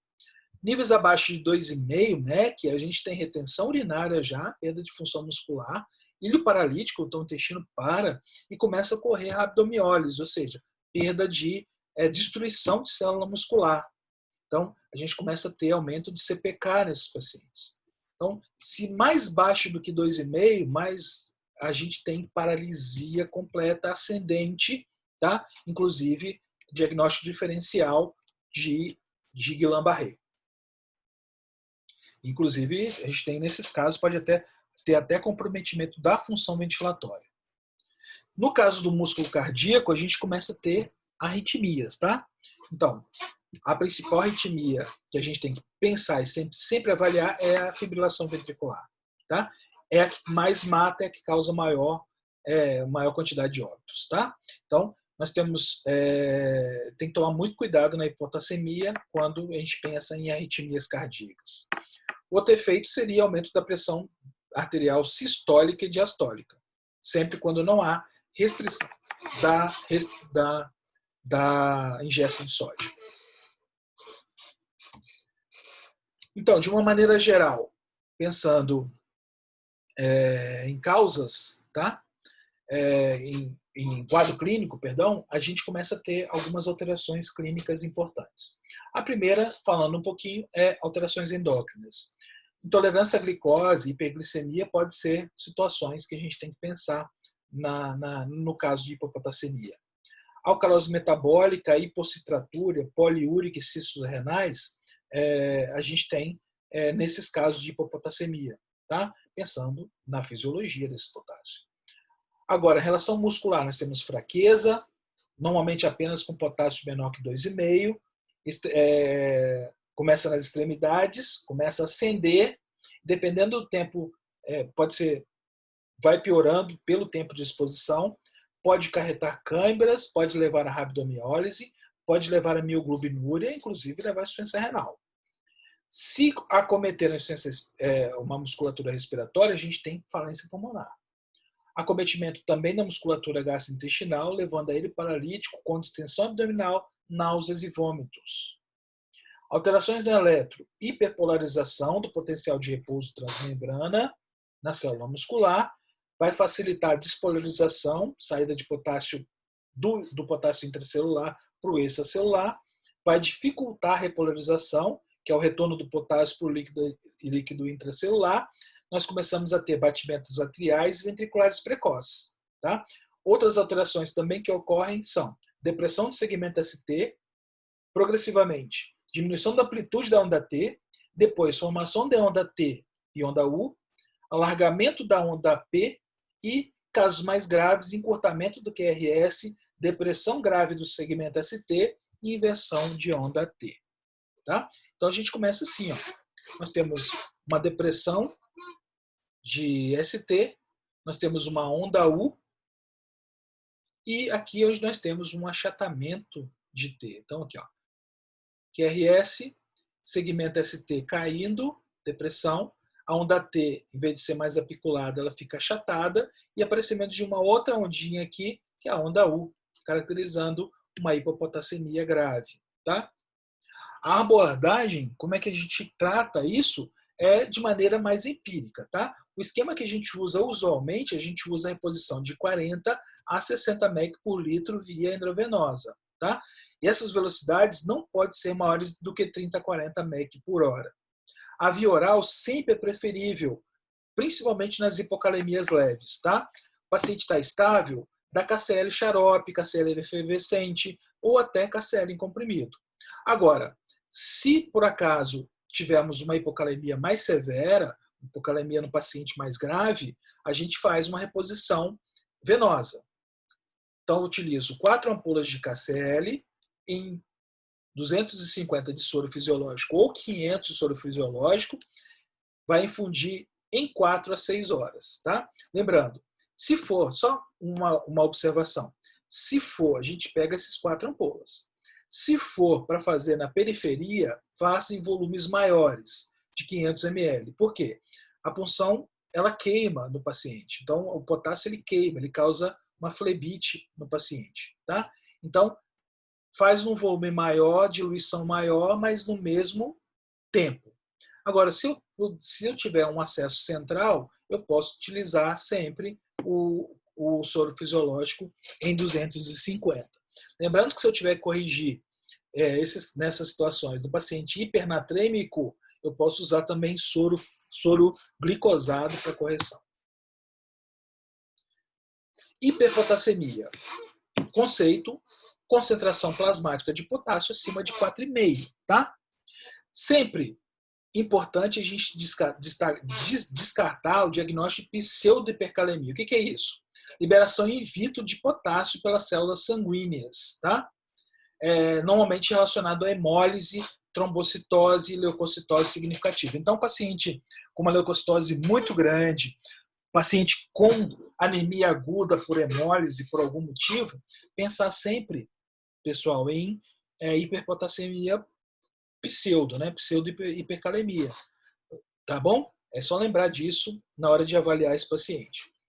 Mecanismos fisiológicos envolvem alterações do balanço externo de potássio. Por exemplo, a gente tem aumento do aporte ou redução de sua excreção. Tá certo? Então, tudo que a gente pensar em potássio, se a gente tem hiperpotassemia, a gente tem ou aumento do aporte, normalmente pode ser por ingestão ou até por causa você mesmo causando isso, ou redução da excreção no organismo, ou seja, insuficiência renal, por exemplo, que não está conseguindo passar o potássio para dentro do túbulo renal. Ou então no balanço interno, ou seja, redução da captação celular do potássio ou transferência do potássio do intra para o extracelular, nas várias situações que a gente vai falar.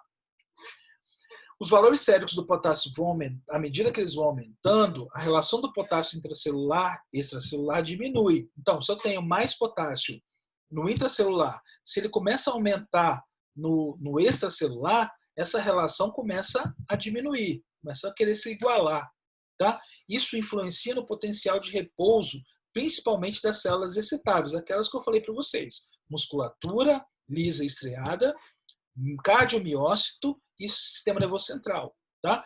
Então, isso torna o limiar de excitação muito, muito próximo. Tá?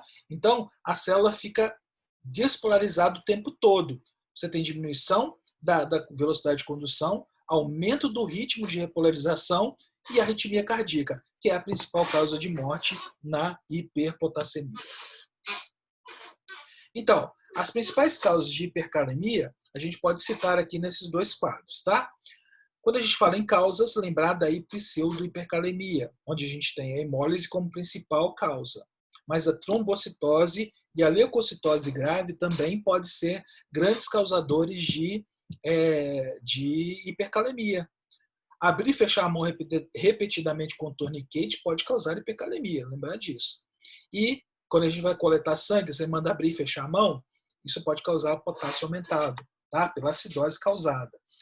E trauma durante uma punção venosa. Então, durante a punção venosa, você pode traumatizar e ler erradamente uma calemia aumentada. Alterações do balanço externo, quando a gente tem um aporte de potássio, tá? Aumento do aporte. Então, pode ser oral e pode ser intravenoso. Ou redução da excreção do potássio. Nesse caso aqui, nós temos uma deficiência de aldosterona, né? Causada por insuficiência suprarrenal, ou hipoaldosteronismo, ou hiporreninêmico, como diabetes no diabético e na AIDS, e o pseudo-hipoaldosteronismo tipo 2, tá? Você pode ter resistência à ação tubular da aldosterona, lembrando que a aldosterona ela tem um controle do potássio muito importante, e redução do aporte de sódio no túbulo coletor, tá? E alterações do balanço interno, como redução da captação celular de potássio, ficando o potássio para fora da célula, tá? Isso acontece principalmente na deficiência de insulina, paciente diabético.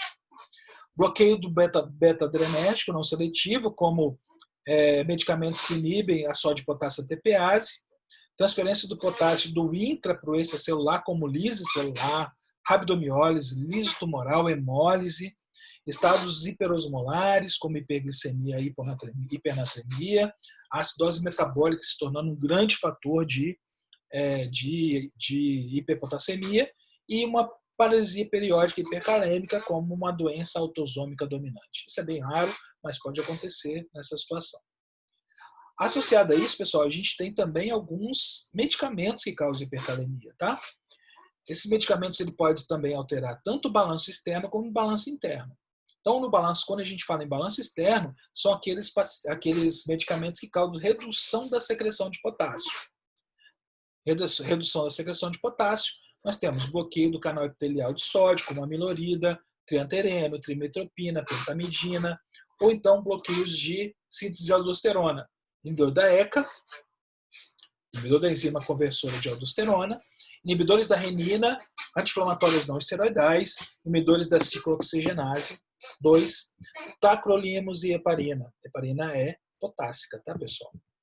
Bloqueio do receptor de aldosterona, principalmente a espironolactona, ela retém potássio, então se você tem um paciente com insuficiência renal, com insuficiência renal não, que você precisa fazer ele urinar, mas ele está hiponatrêmico, você pode usar a espironolactona, que ele ajuda a reter o potássio e corrigir esse potássio desse paciente. Bloqueio da sódio ATPase, do nefrodistal, que é a ciclosporina. O balanço interno seria redução da captação celular de potássio, bloqueio beta-adrenérgico não seletivo, como propanolol, timolol e nadolol, etc. Inibição da sódio e potássio ATPase com digitálicos, intoxicação digitálica principalmente. Inibição da liberação da insulina, né? No caso, a somatostatina faz isso muito bem. Transferência de potássio do intra para o extracelular, lise celular, cocaína pode ser um fator, estatinas como causando rabdomiólise. Lembrar disso, tá, pessoal? Estatina causa muito rabdomiólise, consequentemente você tem aumento de potássio. Alguns quimioterápicos causando lise tumoral, liberação de potássio, e agentes despolarizantes como a succinilcolina. Os sinais e sintomas, tá? Na hipercalemia leve, poucos sinais, mas os principais sinais são relacionados também a quadro músculo-neuronal. Então, fraqueza, parestesia, arreflexia, anormalidades do eletrocardiograma. Tá? Essa paresia dos músculos esqueléticos sempre com níveis maiores do que 7. Tá? Então, o paciente começa a ter perda de força motora, perda de força muscular, principalmente no paciente renal crônico. Tá? Inicialmente começa nas pernas, depois vai subindo para o tronco até os membros superiores. Tá?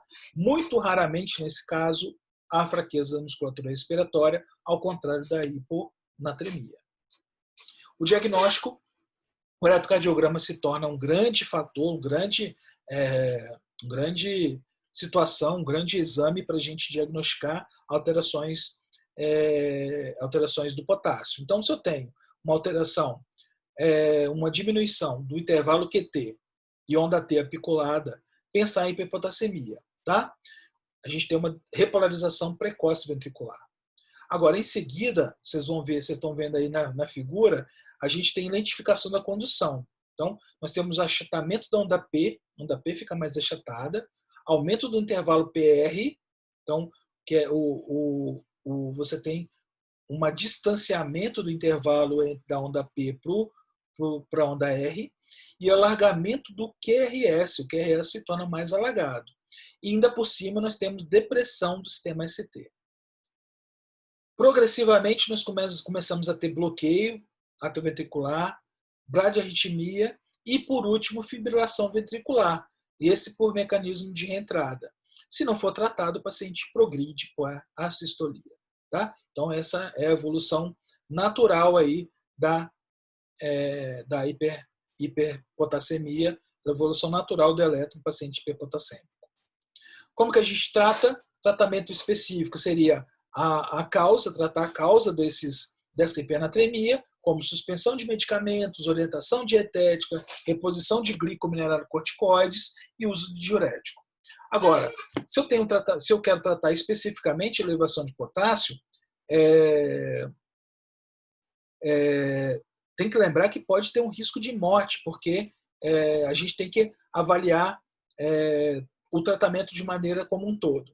Então, a gente tem duas situações. Tem 3 situações que a gente precisa pensar. A estabilização do miocárdio, que é o que mata, né? O risco de morte é por arritmia. Depois, a gente corrige o balanço interno e depois a gente corrige o balanço externo. Vamos ver como é que é isso? Então, vamos vamos estabilizar o miocárdio. Como que a gente faz isso? A gente utiliza o cálcio. Eu falei para vocês que a relação do cálcio é muito íntima com o potássio e com o sódio também. Mas o cálcio, ele antagoniza diretamente os efeitos da excitabilidade celular causada pelo potássio. Tá? Mas ele não reduz o nível sérico. Então, ele tem um efeito de proteção da membrana para o potássio. Então, na hiperpotassemia, a gente utiliza o gluconato de cálcio. Tá? Então, isso a gente indica em pacientes com alteração de eletrocardiograma, com risco de arritmia grave, principalmente nos primeiros 30 a 60 minutos, ou seja, a gente tem um alargamento de QRS, desaparecimento de onda P. Tá? Se eu tiver só onda T apiculada, não indico o uso, apesar de você poder utilizar sem problema. Quando a gente utiliza, quando a gente vai utilizar o cálcio, a gente utiliza na forma de gluconato. O gluconato a gente dilui uma ampola em 100 ml de soro glicosado e faz em 30 minutos. Tá? O início de ação é quase imediato, então a gente diminui o risco de arritmia nesse primeiro momento. Isso que a gente chama de estabilização miocárdica. Como que a gente corrige o balanço interno? Eu falei para vocês, o balanço interno é aquela transferência do potássio para o intracelular. Tá? Então, a gente vai fazer medidas que aumentam isso. E quem que faz isso? Tá? É a insulina. Então, a gente tem uma diminuição temporária dos níveis séricos. Tá?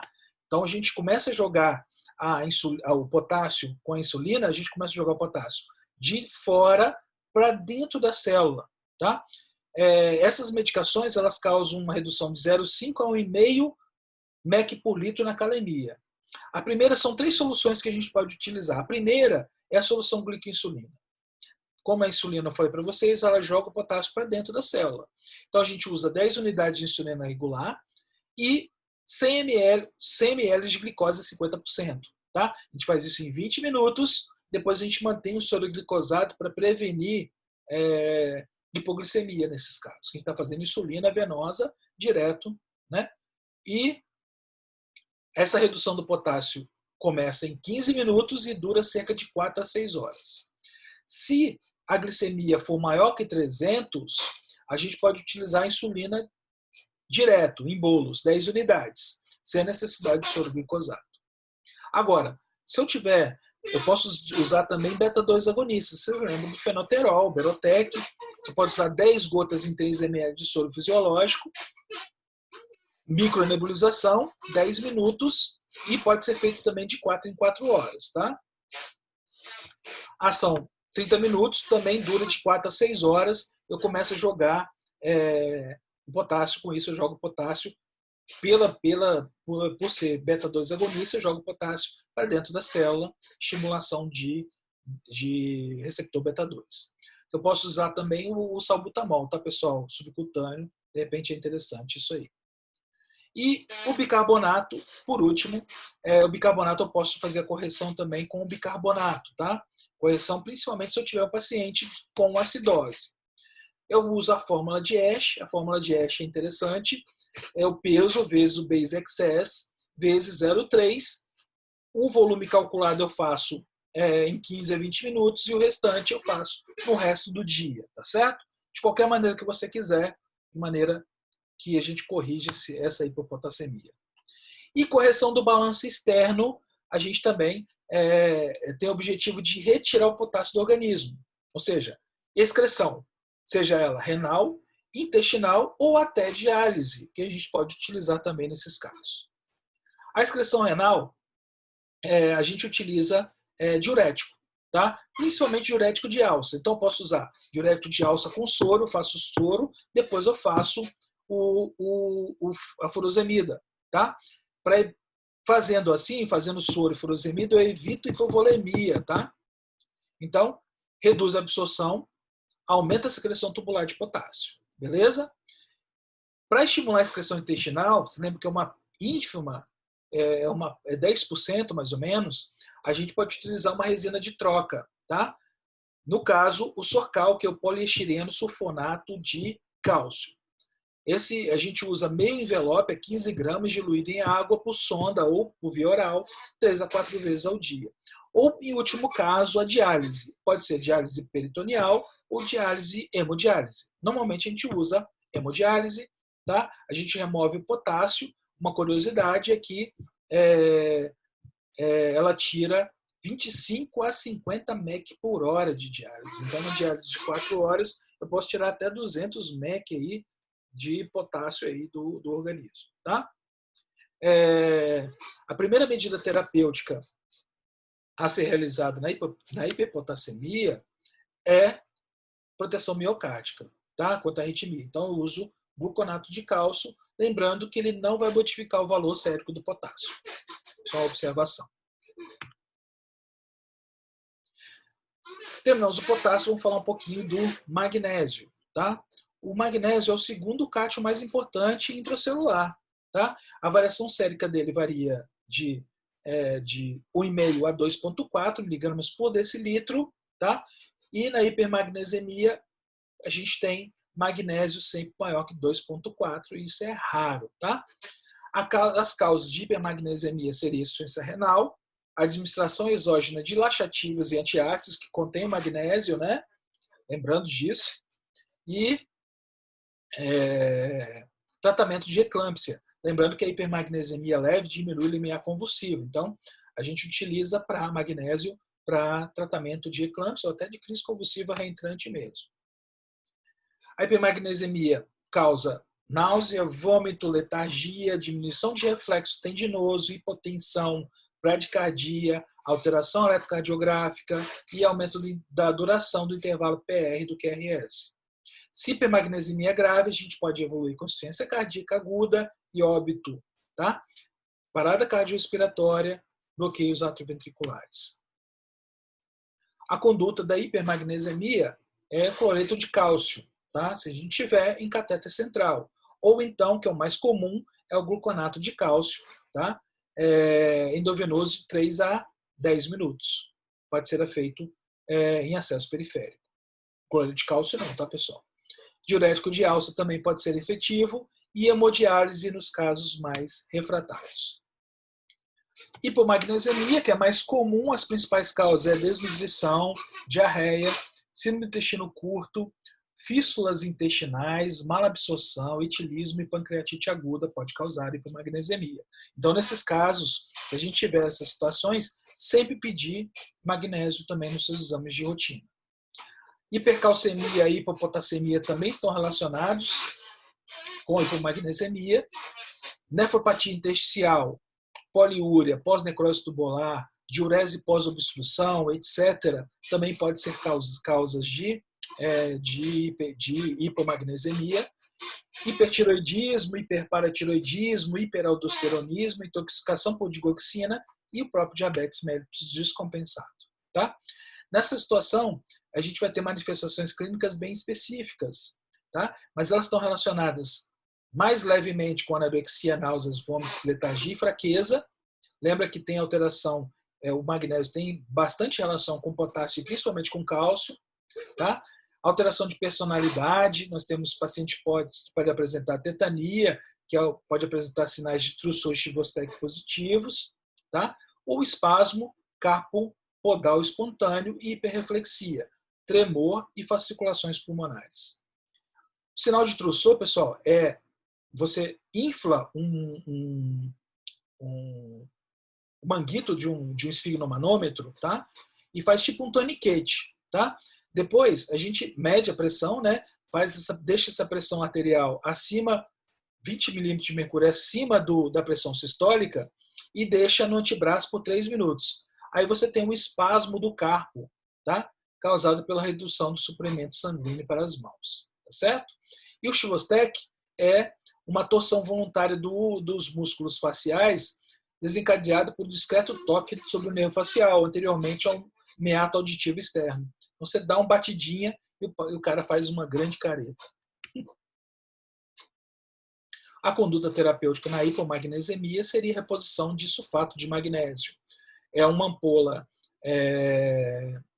em 200, 100, 200 ml e você faz uma reposição de 10 a 40 mEq por litro dia, tá? Depois a gente pode fazer uma manutenção de apenas 10 mEq por dia. O cálcio, tá? Cálcio é importantíssimo, tá, para a contração muscular, tá? Mas também pode ser importante para a condução nervosa e liberação de hormônios e coagulação do sangue. A manutenção das reservas corporais de cálcio é importante para evitar hipo ou hipercalcemia. Depende da ingesta de cálcio, depende da absorção de cálcio do trato gastrointestinal e da excreção renal de cálcio.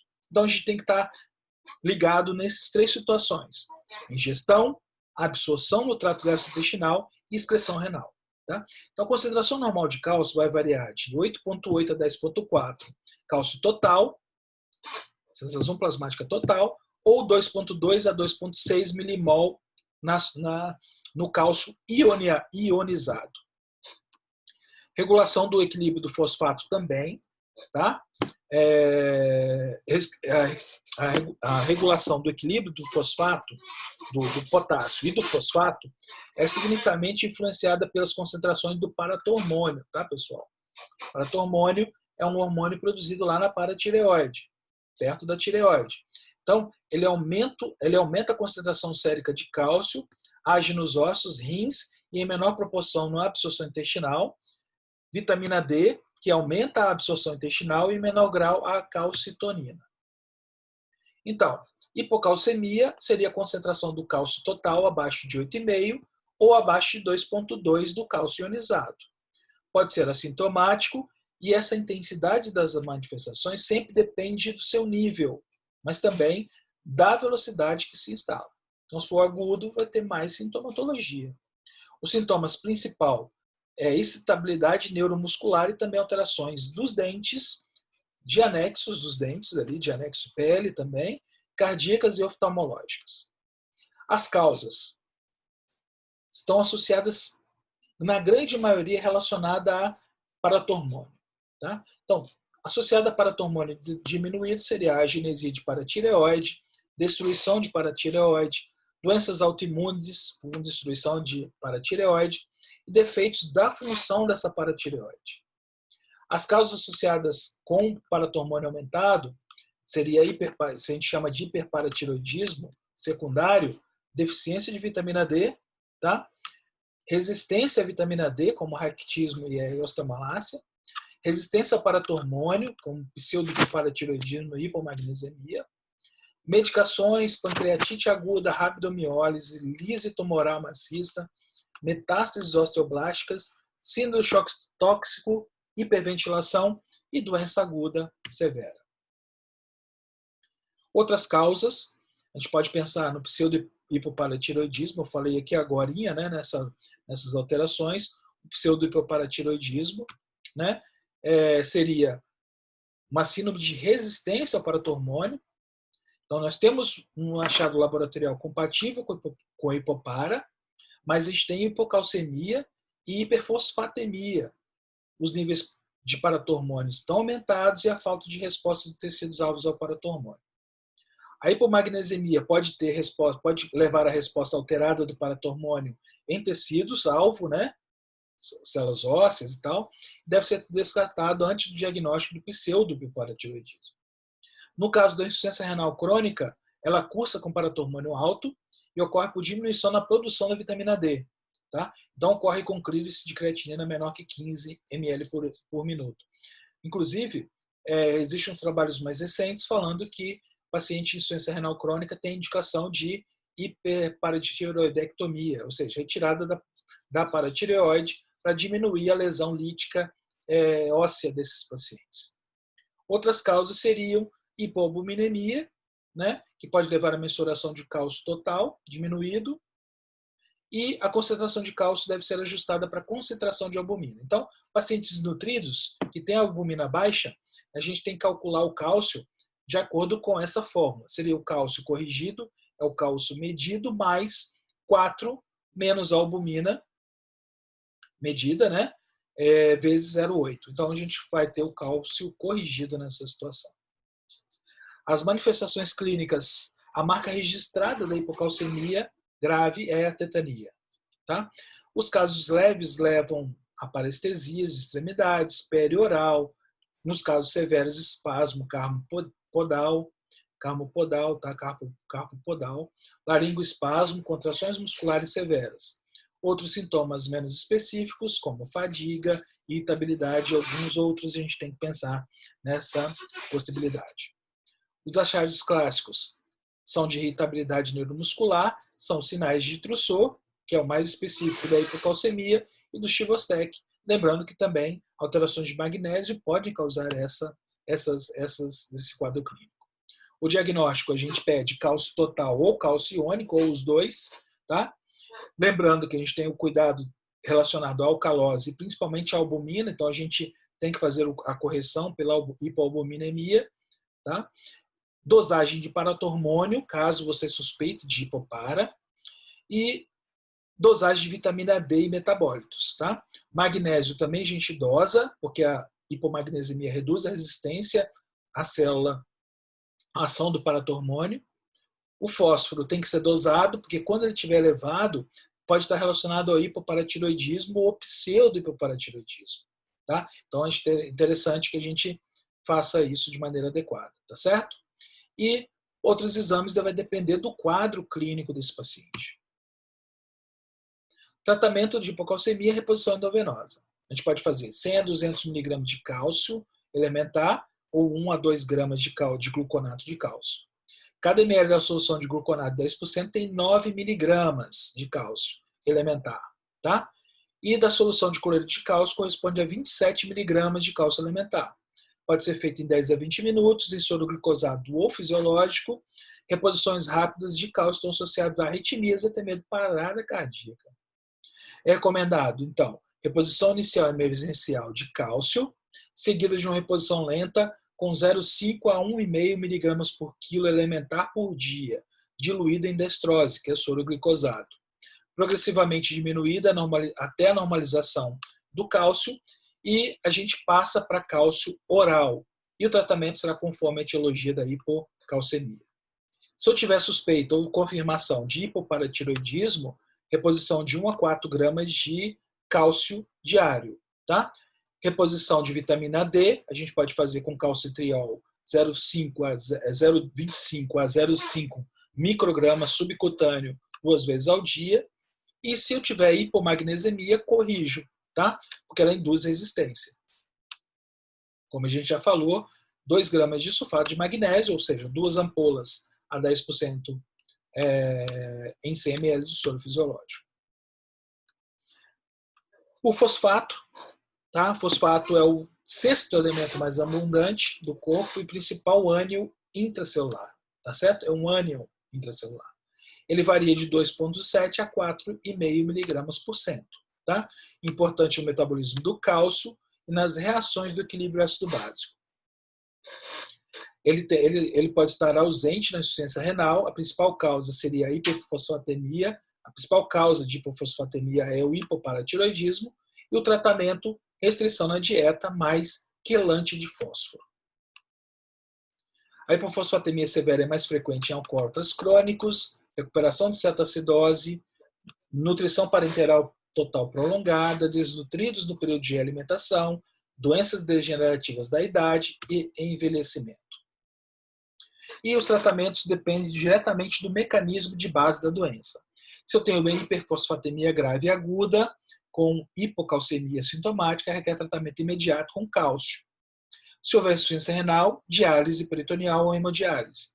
Se hipofosfatemia moderada, 1 a 2 miligramas por cento, o fosfato pode ser feito via oral, sonda nasoentérica, nasogástrica, e de feito isso 3 a 4 vezes ao dia.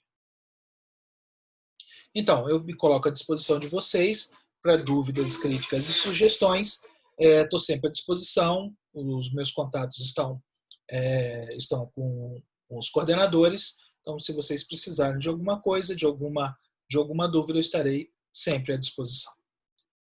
Lembrando, agradeço a vocês pela aula. Ver pacientes sem ler livros é como navegar sem mapa, mas ler livros sem ver pacientes é a mesma coisa que não navegar. Obrigado por tudo, pessoal. Era isso que eu queria falar para vocês. Aqui nós temos bibliografias utilizadas e obrigado.